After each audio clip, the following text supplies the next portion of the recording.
जय गुरुदेव।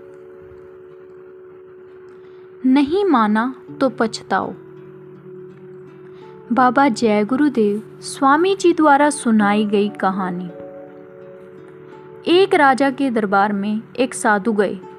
राजा ने साधु से अपना भविष्य पूछा। साधु ने कहा, राजन, परसों तुम्हारे राज्य में एक घोड़े का व्यापारी आएगा। उसके पास काले रंग का एक बहुत खूबसूरत घोड़ा होगा। उस घोड़े को कोई नहीं खरीदेगा। जब बाजार उठने लगेगा तो वह व्यापारी घोड़ा लेकर तुम्हारे पास आएगा। उस घोड़े को तुम भी मत खरीदना। अगर खरीद भी लिया तो कभी उस पर सवारी मत करना, और अगर कभी सवारी कर भी ली तो कभी पूर्व दिशा की तरफ लेकर मत जाना। अगर पूर्व दिशा की तरफ चले भी गए तो वहाँ पर तुम्हें एक औरत मिलेगी। उस पर कभी विश्वास मत करना और अपने साथ लेकर मत आना। और अगर अपने साथ लेकर आ भी गए तो उससे विवाह मत करना और दरबार में लेकर मत बैठना। इतना कहकर महात्मा जी वहाँ से चले गए। तीसरे दिन एक व्यापारी आया। राजा ने निश्चय किया हुआ था कि घोड़ा नहीं खरीदूंगा, लेकिन शाम को व्यापारी घोड़ा लेकर आया और राजा की दुहाई दी।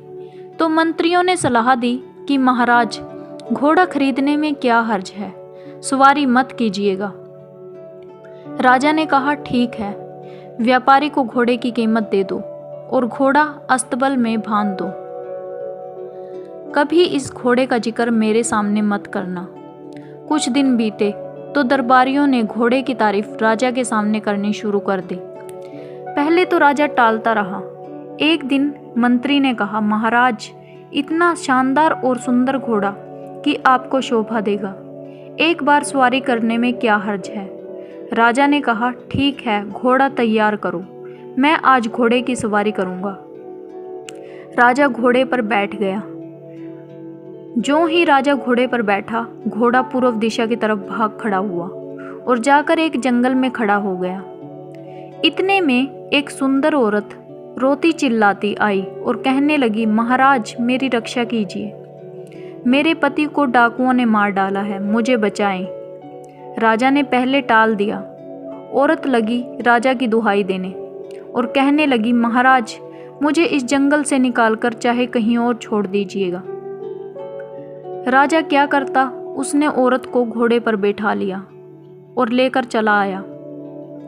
रास्ते में औरत बोली, महाराज, मेरा कोई नहीं है, मैं कहाँ जाऊँ, मुझे अपने यहाँ ही शरण दे दीजिएगा।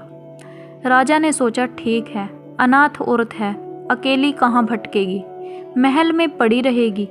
यह सोचकर राजा उसे महल में ले आया और महल में रख लिया। राजा उससे कभी बात नहीं करता था। एक दिन वह औरत राजा के सामने आई और कहने लगी, महाराज, मुझसे ऐसा कौन सा अपराध हो गया कि आप मुझसे बात तक नहीं करते और मेरी खोज खबर भी नहीं लेते। राजा उसका हालचाल पूछने लगा। एक दिन उसने राजा से विवाह भी कर लिया और कुछ दिन बाद उसने राजा से कहा कि मुझे अपना दरबार दिखाओ। राजा उसे दरबार में लेकर भी आ गया। जब दरबार चल रहा था तो बीच में ही वह औरत पैर पटकती हुई चली गई।